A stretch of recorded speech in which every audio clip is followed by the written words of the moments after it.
All right. Well, welcome to today's webinar. I am so blessed to be joined by Chris Williamson here.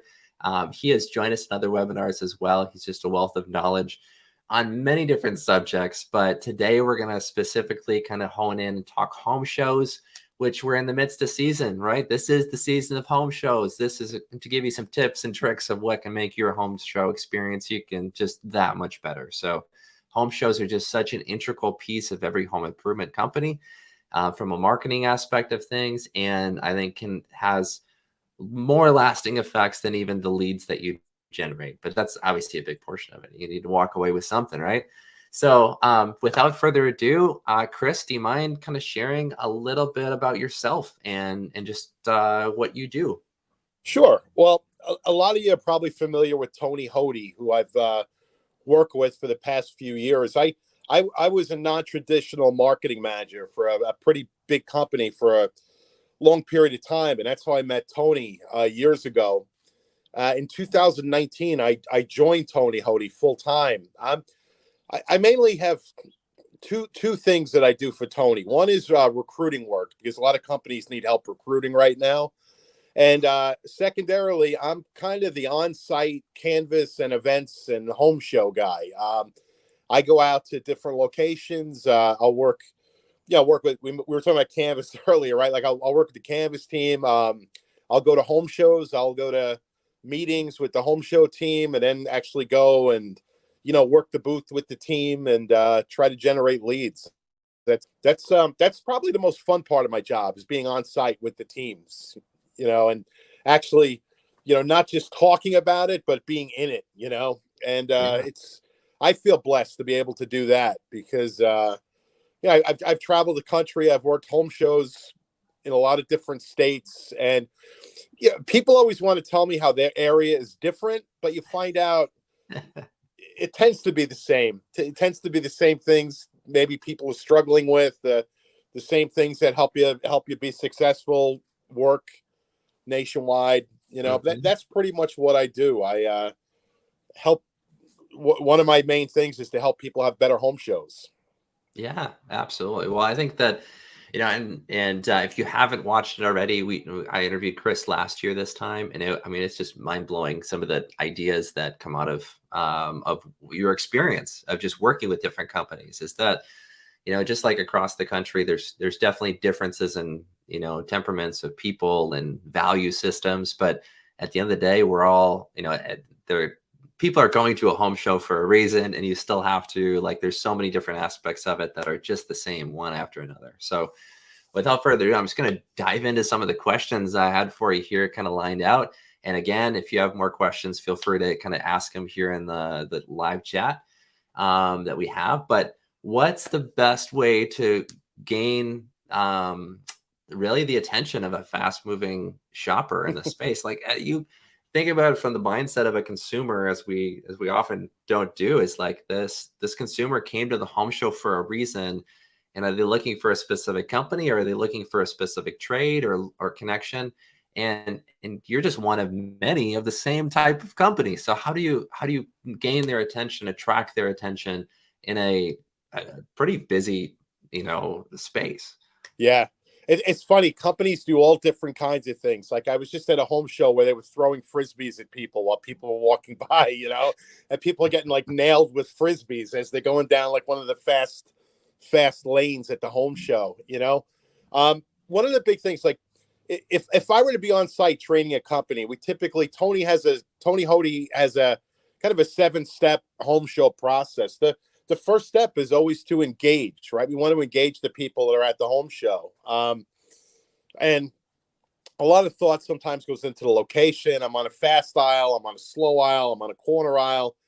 You find people tend to walk into a home show and kind of go to the middle of the show a lot of the times and kind of, work their way outside. But it all starts with planning. One of the things that Tony has trained me on, actually, that I tell people about is preparing before the home show even starts. What kind of a show is it? What are we going to do to engage people, right? To stop them? There are the big home shows where people are going to look for a specific product. There's, 500 vendors at the home show. Some people are just there to get free pens and magnets and, potato chip bag clips and stuff. But, other people are actually there because they're looking for something specific. Tony believes in pull versus push, right? We want to pull them into our booth. So what are we doing to make it exciting? What we might have something like a slot machine where we're giving people tokens to put it in the slot machine, to see if they win a prize. Some companies we work with will do things like mail those tokens out to their customer base or people that they've talked to in the past, their database that are actually, coming to the show to look for you, to actually, or maybe they got a key that might open up a treasure box that has a prize that we're doing things like that to kind of have people go directly to our booth. Maybe we're meeting them if we're doing things to try to get them to look for us and go directly to our booth.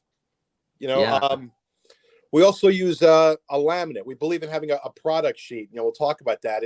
As people are walking by, you can kind of show them all the products you have on one sheet. Maybe they'll stop and look at that product sheet. And there's a lot of reasons why that's a good thing to use. Just it'll kind of either that'll kind of slow them down, but also having the stuff that we've kind of done ahead of time, like might just direct them, directly to our booth. So we're not actually trying to push them in. We're pulling them in by kind of pre-marketing the home show.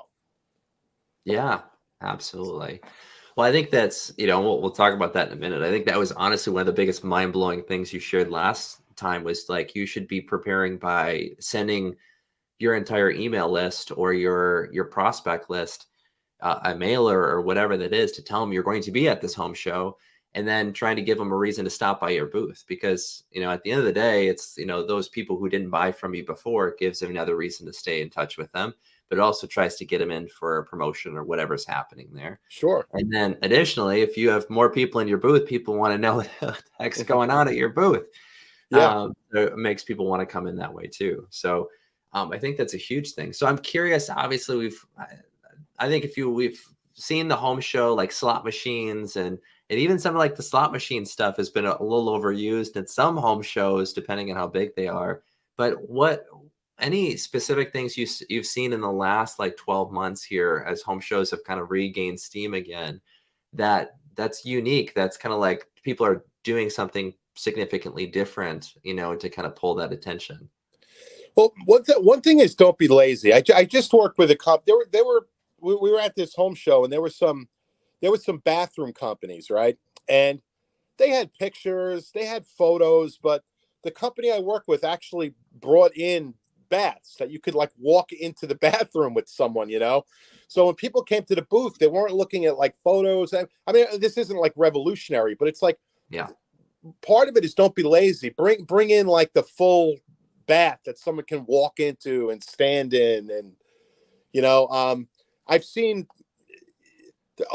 I was just at a show in the Midwest. They had I can't remember the name of the speaker, but they had like, it was an HGTV person or something that was at their booth, and people were actually coming to take free pictures with the guy and stuff, because he had he's kind of a celebrity brand ambassador for them. There's a lot of things I've seen that are like, we talked about the Frisbees. I saw a juggling clown outside one of the booths. I was at a home show where they had a big screen TV set up, and they had kind of a man cave set up where the husbands could kind of sit and watch football while their spouses were kind of walking around the home show looking at different stuff. Things, it wasn't just the game on a TV. They had some leather chairs they brought in. They had like popcorn machine going and stuff, and just to kind of draw people in. I mean, things like that will draw people in. I do believe in the biggest thing might be touching the people before they get inside to the show, though. Even One of the things I've noticed too is it's a lot of outdoor companies now. During COVID, a lot of people figured out like, hey, it's kind of fun to entertain at home. We don't need to go out all the time. If you talk to restaurants now, their takeout business is real busy.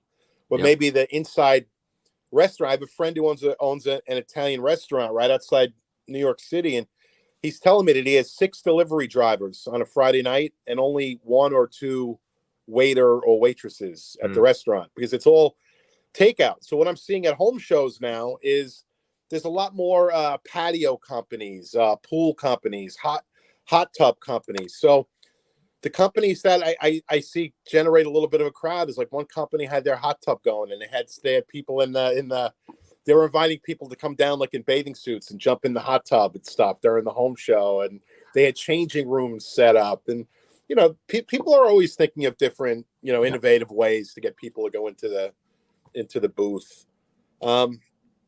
Also, this isn't exactly a home show, but if it's a show, like maybe you're doing a golfing event or so, like a golf show, sometimes we just kind of put a home improvement booth in the middle of a golf show where things like putting greens, that kind of stuff, tend to pull people in, and they seem a little less annoyed that there's a home improvement company at the golf show.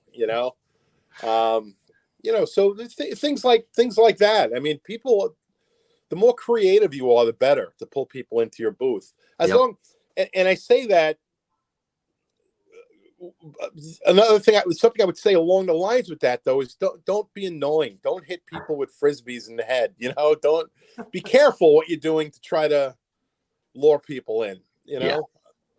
Well, there's always that. I think there's at some shows, and obviously it's frowned upon by the shows themselves, and you can get banned from shows if you're out there, stopping people in their tracks and being overly aggressive. But there's a fine balance there of like trying to be friendly and trying to pull people in without, kind of pushing people and making it awkward in that process. So, I think that I'm curious. One thing that kind of crossed my mind here is that, I think with, as you mentioned, like the bath companies, like it's one thing to have, as a bath remodeler or whatever it is, if you're doing 1-day baths or 5-day baths or full bath remodels, there's a lot of bath companies and a lot of window companies, a lot of remodel companies.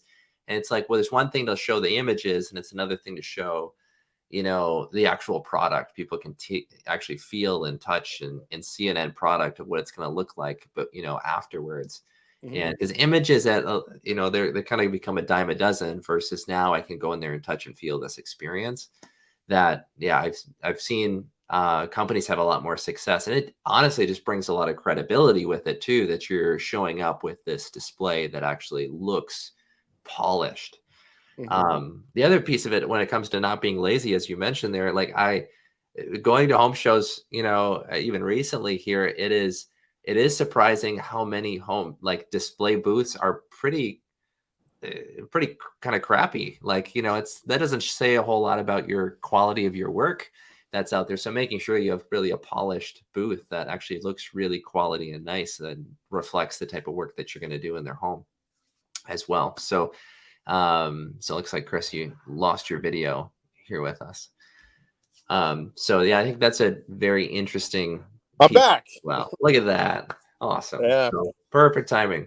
So, I think one question just to kind of go off of that here is just with all these different companies doing the exact same thing within there's a lot of roofers, a lot of siding companies, a lot of window bath companies, and that are also competing with what's the best way to differentiate your booth from competitors out there, that obviously one to kind of draw them in, but another just to kind of make it so people want to stop by your booth and get a second estimate or a comparative quote, if they've already met with and seen another bath company.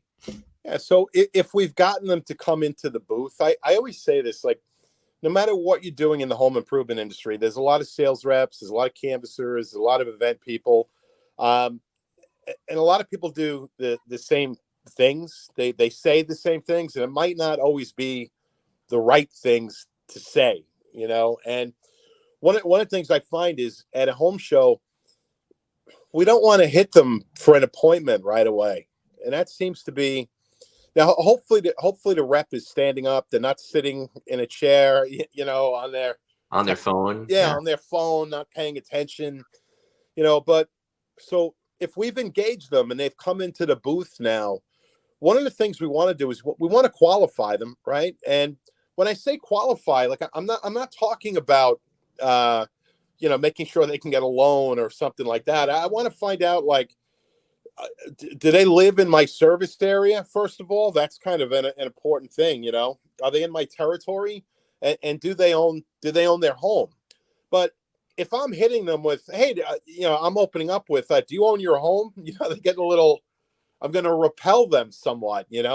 So I like to just ask when they first come in. I like to ask them about themselves, right? They know the answers. It's not anything that's going to make them uncomfortable. Like, hey, thanks for stopping in. Where you folks coming from? And then depending on what they say, like, oh, would you walk here? Whatever, something, they're local. And then asking a question like, how long have you owned your home? Mm-hmm. And that's where they might tell me, well, we don't own a home, but I've kind of asked it I've qualified them in a gentle way. Where are you from? How long have you owned your home? And by starting that way, by asking about them and they know the answer, hopefully that's going to lead to a good conversation. One of the things about a home show is people are walking in sometimes and they are kind of expecting to get just hammered somewhat with sales pitches and stuff. Yep. So we believe in, like, we engage them up front and then we qualify them, right? And it's just basically simple questions. Where you're from, how long have you owned your home? Yep. And then from there, we're going to try to isolate a product. Hopefully, if I'm a window company, I'm hoping they might be in. If I do windows, roofs, and siding, they might be a deck couple or something. So we're going to try to isolate what they're looking for. But in the beginning, it's just kind of qualifying, but in a way that doesn't repel them from me, makes them speak to me. Absolutely. Well, yeah, it's one thing to attract them to your booth, but making sure that they're actually interested in what you do, and you can even help them, or else you're kind of keeping one of your event staff busy with someone who's not even qualified or interested in Right. any of the products you have to deliver. So they might even be real honest with you. Like, look, I'm out of town and we had nothing to do today. We had free passes, not really looking to do anything. Yep. One of our big things too is no need, no lead, right? Like, the gyms always said no pain, no gain. That was like their slogan. Ours is kind of no need, no lead. After we've kind of lured them in and now we've qualified that they're in our area, and we have a process where we try to isolate a product that we actually could potentially sell them down the road. We want to make sure that they're not just there to kind of browse around, that they actually, if I'm a window company, what if they have all brand new windows and they're just kind of looking around for, so we want to qualify them, and then we want to isolate a product and get some need out of them. But it's a matter of doing it like in a pleasant conversation, not like a sales pitch. Yeah. We're not closing them when they first come in the booth. Yeah, absolutely. Well, I think that falls up in the next question here too. Is, I mean, ideally, with when COVID kind of shut down a lot of the, all the events and all that kind of stuff, that changed the dynamic of the staffing that companies had to staff these home shows once they came back. So, out of curiosity, what are your thoughts when it comes to who should be in the home show, who should be at the home show, like staffing it? Because just as you mentioned, you don't want to over qualify someone and give them a sales pitch. And does that mean we shouldn't have your sales rep at the in there, like, because they could very easily go very far with that homeowner, too far?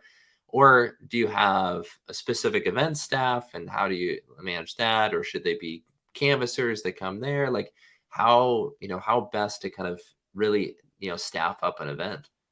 That's actually a great question, because we've dealt with this. Tony had a company. I don't want to.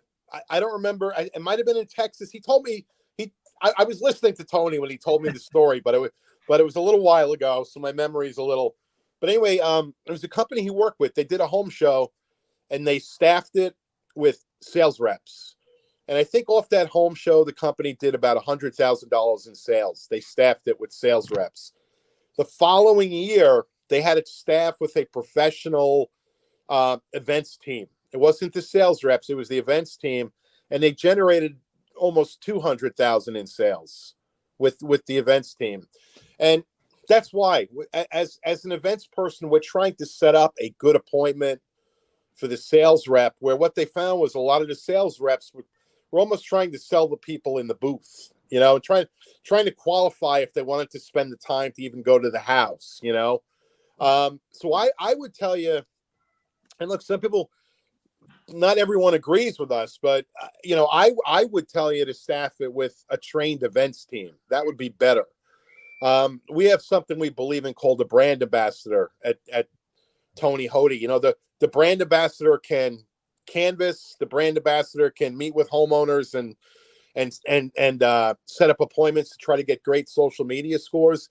And the brand ambassadors are trained to work home shows, right? Because one of the problems a lot of companies have is, what do I do with my reps when there isn't a home show? I've got all these reps for the home show, but we only have so many home shows per year, So I would tell you to use like a brand ambassador, trained home show reps at the booth, as opposed to sales reps. Just for that reason, we find you'll get more good leads out of it with the home improvement reps. It's even, if you've ever gone outside canvassing with roofing salespeople, they only knock on the doors if they see that the house needs a roof in their mind, But the company may also do windows and siding, and they're not even looking at windows and siding, because they're just looking at, it's a roofing person. It's kind of like that at the home show. Plus, if it's a busy home show,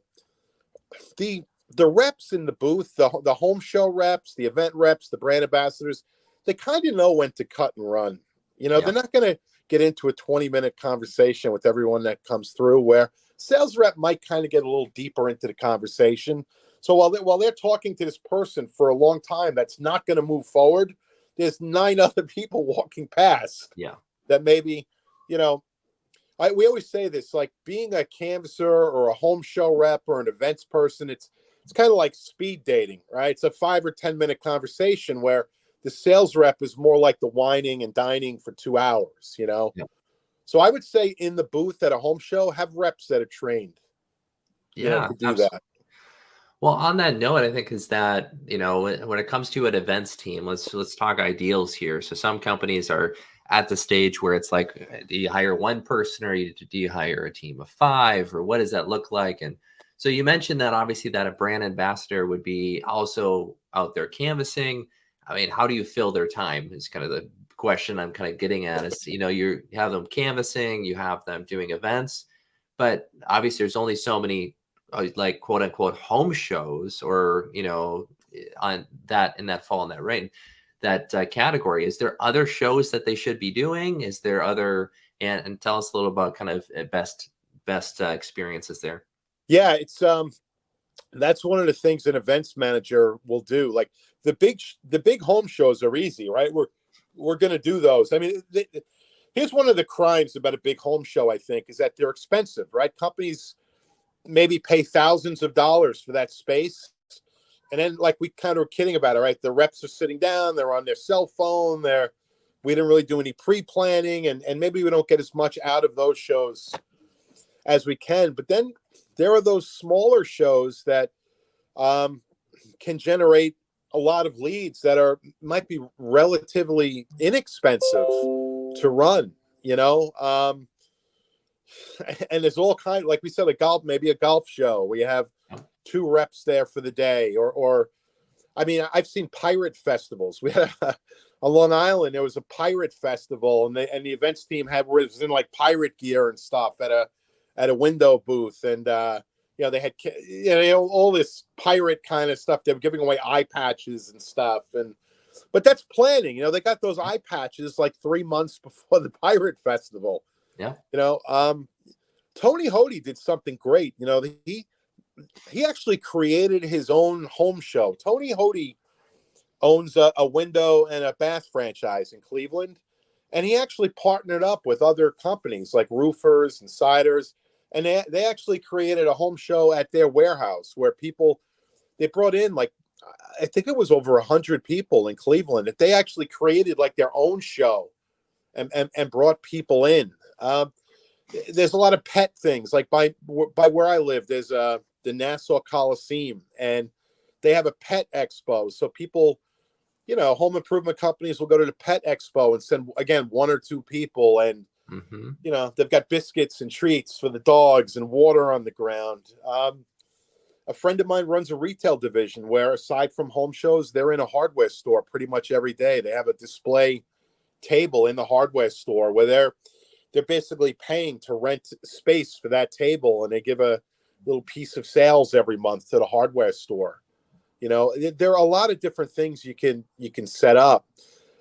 If you don't, it can be kind of hard to hold on to people if you only have 2 or 3 big home shows a year. Are you going to hire people to work for you like 3 times a year? It's tough. Well, it's hard to get them to get some training and and to kind of fall into a rhythm there too. So Yep.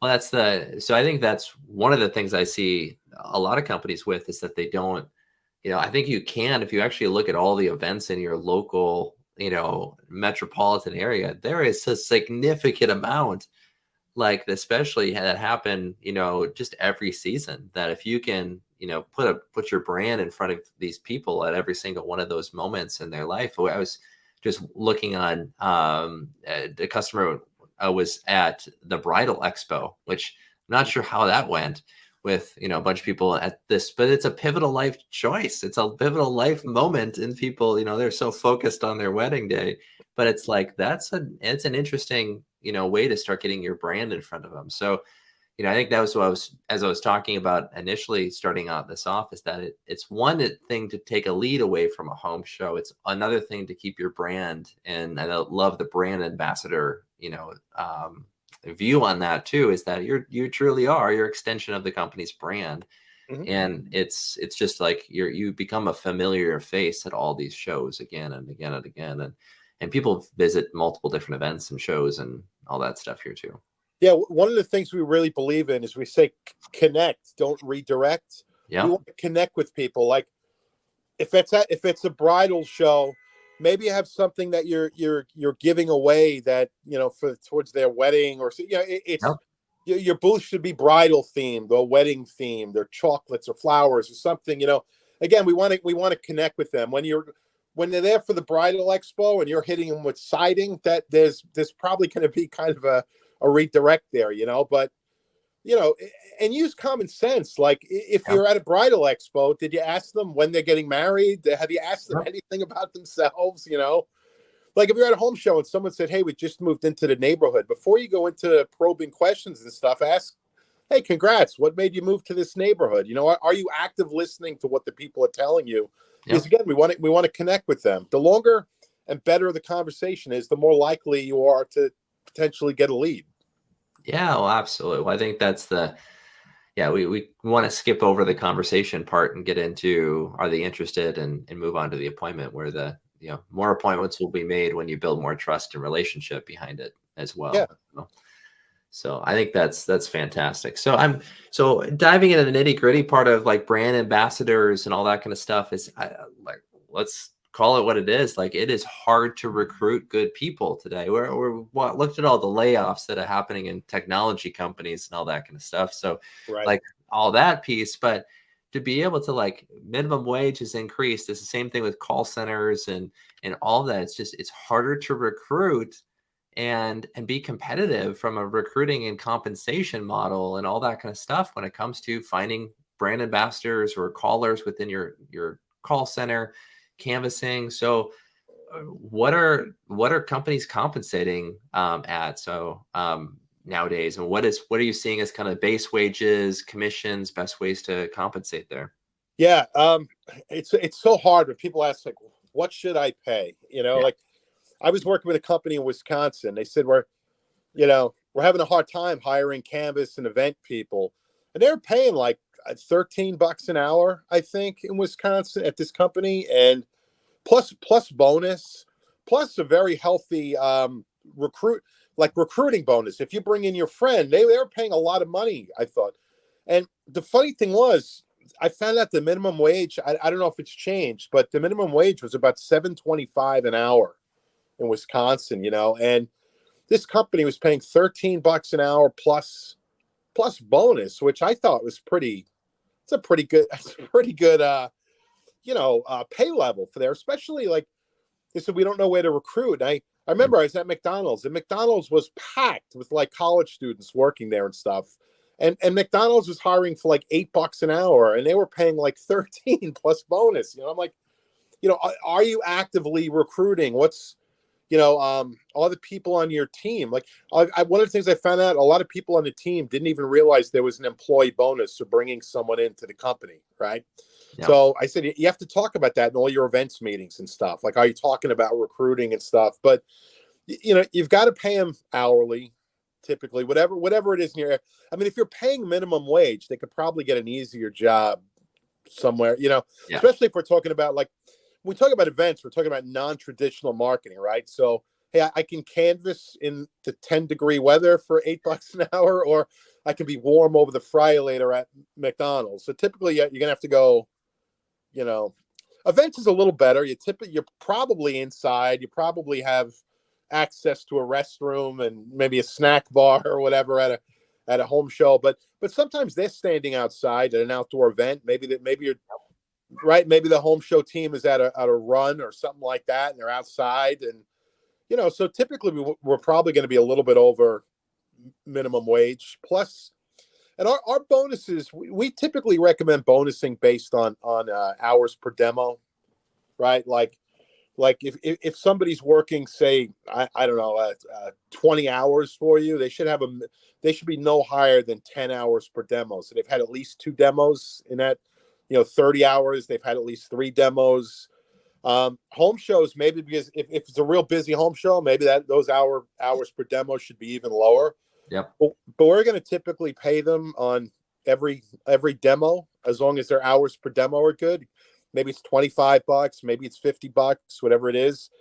And then typically we're going to have a baseline where maybe they get a piece of sales, like 1 or 2%, as long as they generate, at least 20,000 or 50,000 a month, whatever that number is for your company. So we're typically going hourly pay, demo bonuses, and then a bonus on sales. Mm-hmm. And are you feeling like, is that keeping people around, depending on the company? I think that's always the hard part about both call centers and even, canvassing, all that kind of stuff tend to be a very high turnover business. So is that, compensation model, one of the pieces I've, seen in those positions is with that high turnover, it's almost like the compensation model is like it works one week and they're like fired up, and the compensation is leading to their greater success, and then all of a sudden they have a bad week and it dives off and you lose somebody pretty quick. So any thoughts behind that when it comes to trying to keep morale and trying to keep people with pieces down funnel of demos and in sales that they don't have a whole lot of control over? I tell you, it's one of those things, like, we could probably do another hour talk on keeping your lead generating team motivated and happy. One of the great things I find with home shows and events, a lot of times some of the people might be kind of like part-time, like they have a base job during the week. So it's not life and death, but they like having the extra income on the evenings or the weekend. The problem with that is sometimes they can treat it that way, like they could take it or leave it because it's not their full-time gig. I find when we mention these type teams, canvas teams especially, try motivating 10 people to go out in Minnesota today and generate leads in a blizzard or whatever might be going on. But it really does come down to culture. It's the leadership. Bonuses could be a great way to incentivize. Like, I just worked with a company, like, everybody had a goal. Like, maybe my goal, this is a huge home show, so maybe my goal was 10 leads for the weekend. and they did a bonus where, hey, anything I get over 10 leads, I get $25 a lead. Yep. So if I got an extra 4 leads, if I had 14 leads, now I made an extra $100. You know, they were doing things like that. I personally like to bonus more on demos, just because sometimes leads aren't great. You know, Yep. especially if there's a lead based bonus, people might write up the security guard at the home show or whatever it is, right? They're just trying to get an extra lead. But yeah, extra bonuses on sales, extra bonuses on next day demos. I know for me in a home show, there's a lot of discussion about, if you talk to sales reps, right? Like, well, it's tough. I'm in competition with 5 other companies. Some reps will tell you they want to be the first person in. Other reps tell you they want to be the last person in.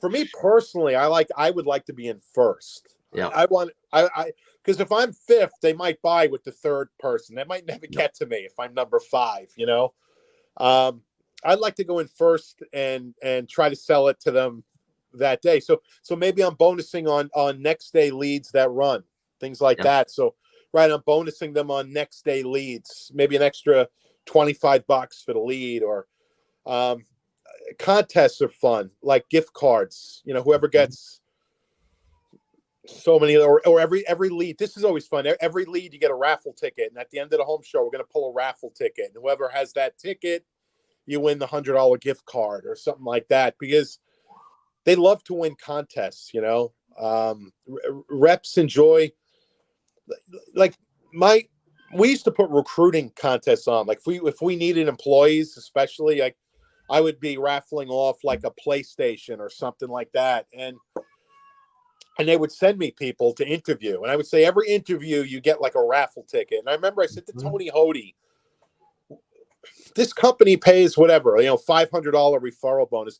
They could get a new PlayStation every week if they keep referring people to me. You know, why?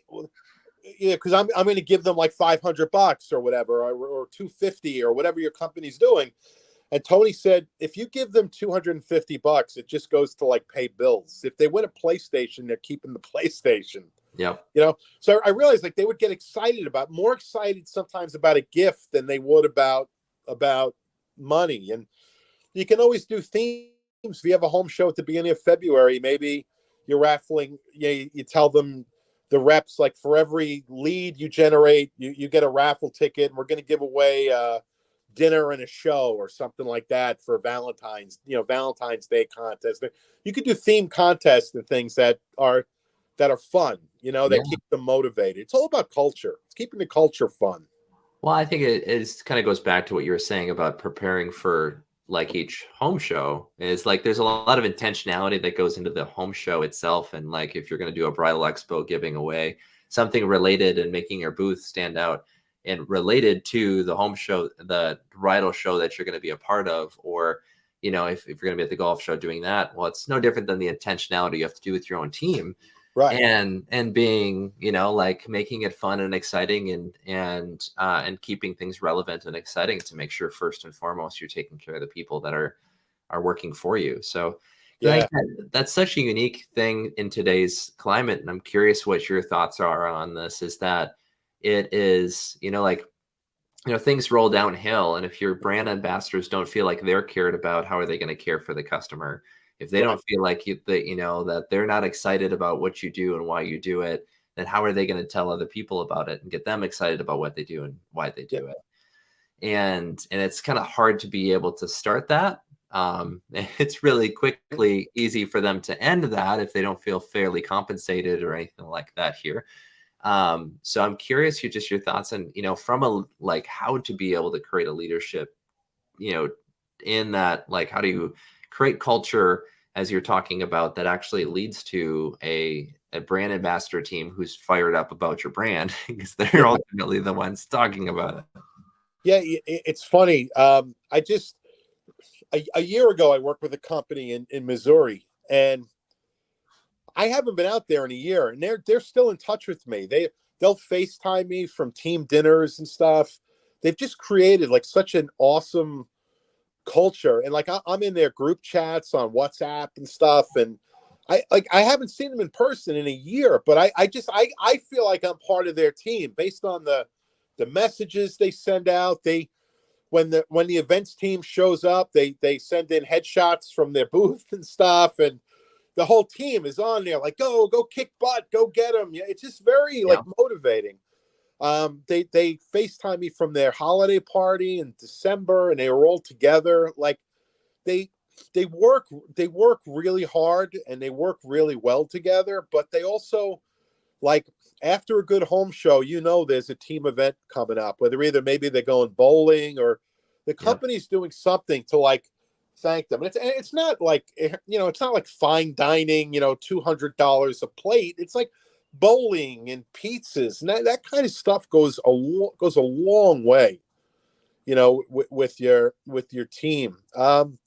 I was in Florida. I worked with a company in Florida. They had this huge wall. They had this canvas and events room where the home show, the brand ambassadors, everybody met in this big room. There's this huge wall that was blank. And I was like, you guys really should put up like a home show rep of the month. You should, like, you had all this space here. Like the right people on your team, they want to get paid. Of course, finances are really important, but the right person also craves recognition. Like they want their name on that wall, Yep. I know a company, it's like a 60, $70 million sales department, and they have their sales reps of the month on the wall for like years. And sometimes we have meetings, they'll walk over and show you, like the sales reps will show you their plaque on the wall. And like, oh, you should have seen what I had to do this month to get this plaque. It was like just a big deal to them, Yep. So it's the finances, but it is also that recognition and that sense of culture. It's a combination, and that's what, if your leader is down, guess what the team is going to be? Yep. Is the leader at the home show? That's a big thing to me. Like Yes. with Yep. my teams, I always wanted to be there and help write leads, and if they see me doing it, it's kind of like a canvas team. If they're complaining that it's cold, well, what can they say if I'm out knocking doors with them, right? Yep. Are they going to Oh, complain? I'm out in absolutely. the cold there.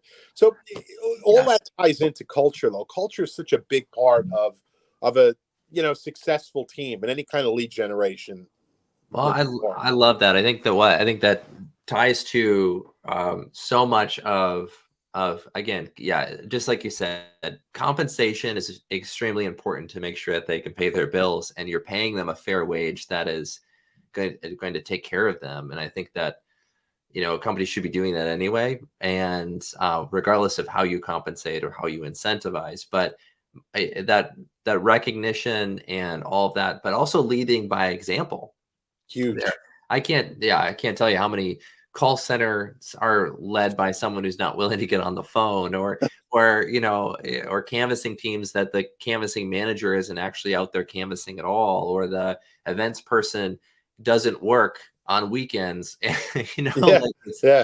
those things make a huge difference to be able to kind of show the culture and lead by example in those areas here too. So I think that alone, that little nugget is huge from a cultural standpoint, to make sure that you're practicing what you preach, and you're setting the bar up here, and people want to obtain it too.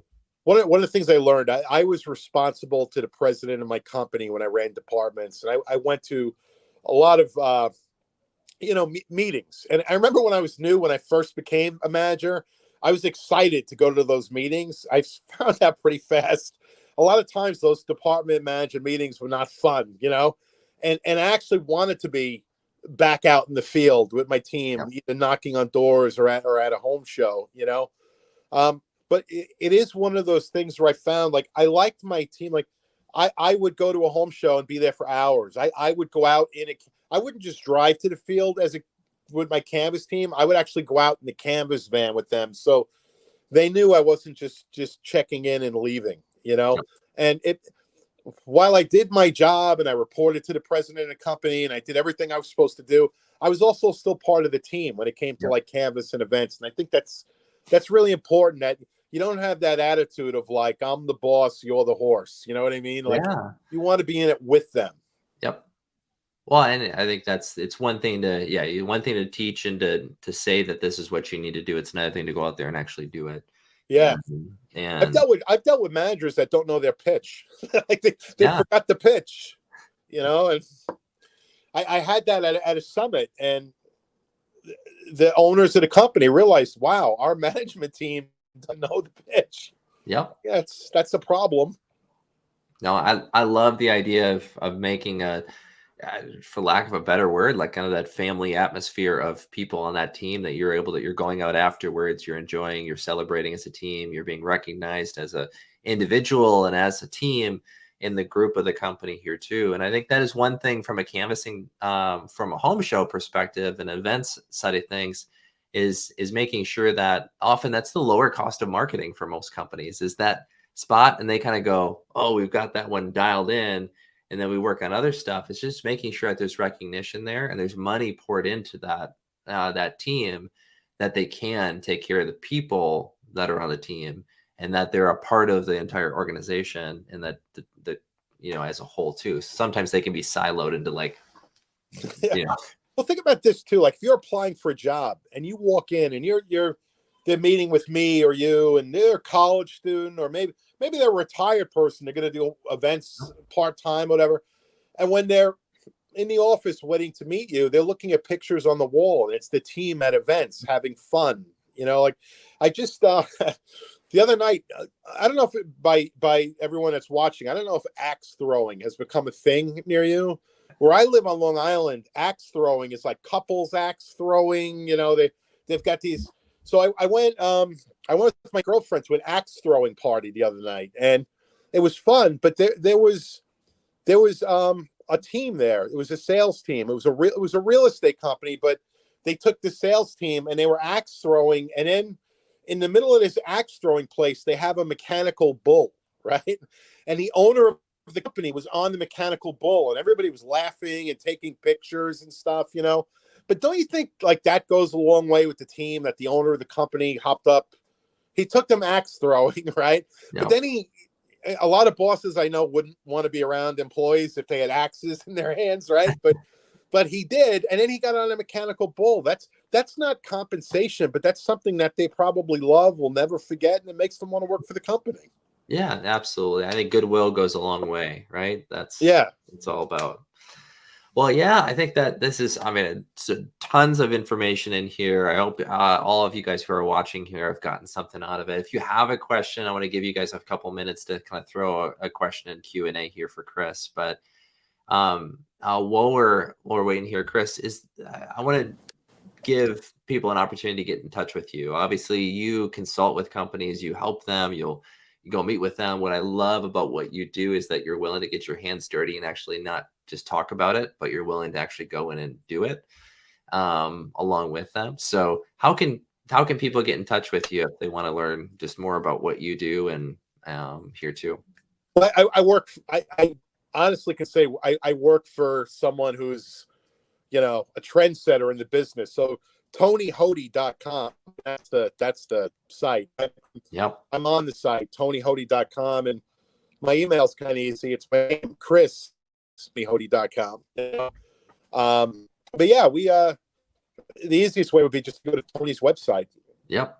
And one of the cool things about Tony, I would tell everybody to follow him on Facebook, like it's Tony Hody Training and Consulting, because he posts a lot of innovative stuff on his Facebook page and his LinkedIn, and he'll post videos like a home show and things like that, and he'll show you what's going on. And we believe in serving. We pretty much give away a lot of free information. That's how we we help through service. So definitely check out Tony's stuff on Facebook, and he's a wealth of free information. And the cool thing is, like I said earlier, he owns a window company and a bath company.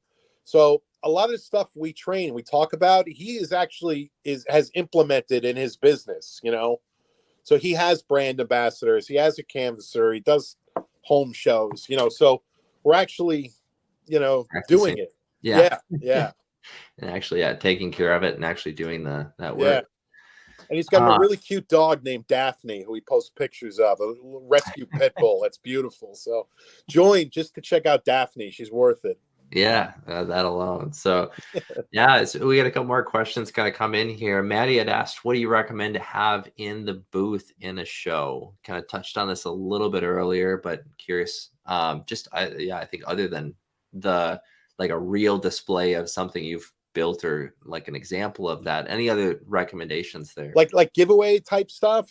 Like you mean Yeah, like let's even go down to like the yeah, like if you have tables, set up in your booth and displays or big bulletin, like the, pull out boards. Let's talk a couple things that you think are just the absolute must haves to have in that. product, right? I mean, I think if you're a window company, you should have some windows. You should have some windows there that you can demonstrate and get them excited about. Get them opening and closing the windows and pulling them out. And like we mentioned baths, being able to walk into a bath is pretty powerful. If you can truck Yeah. in a bath. I like to have basic stuff to give away too. Like it's funny if you're in an outdoor event and it's hot, have coolers full of free water and stuff. People will come over for bottles of water, just to start a conversation. Stuff kids like is always good. Balloons, that kind of stuff. Maybe they can take a balloon, that Yep. whatever. But yeah, product and it. If you're at a golf show, maybe you're giving away, I don't know, golf balls or something, like something. Yeah. Well, I love that. I love that yeah, the things that are there, like you're meeting practical needs and like, that people would want or need as they're walking through the home show. And I think it's easy to go spend, money on pens with your brand on it, but those are expensive, or Yeah. you buy cheap ones and then they're really crappy. But it's no different than buying a bottle of water that's, 10 cents a piece that you give those out on ice and a Yeah. bunch of balloons and stuff like that you can wave for a kid. So I think there's a lot of really practical stuff that help you stand out there. I thought this was really cool. I was at a home show and it was a jacuzzi company and they had coloring books and crayons and a little kids table. So when the parents were there talking about the jacuzzis or whatever, the kids were actually coloring in the coloring books and they weren't bugging their parents to leave. Yeah. So things like that are great. Yeah, absolutely. As we get a couple more questions in here, Amy asked just what is the biggest challenges that you faced at home shows, whether it's from a customer standpoint or just booth setup as a Yeah, whole?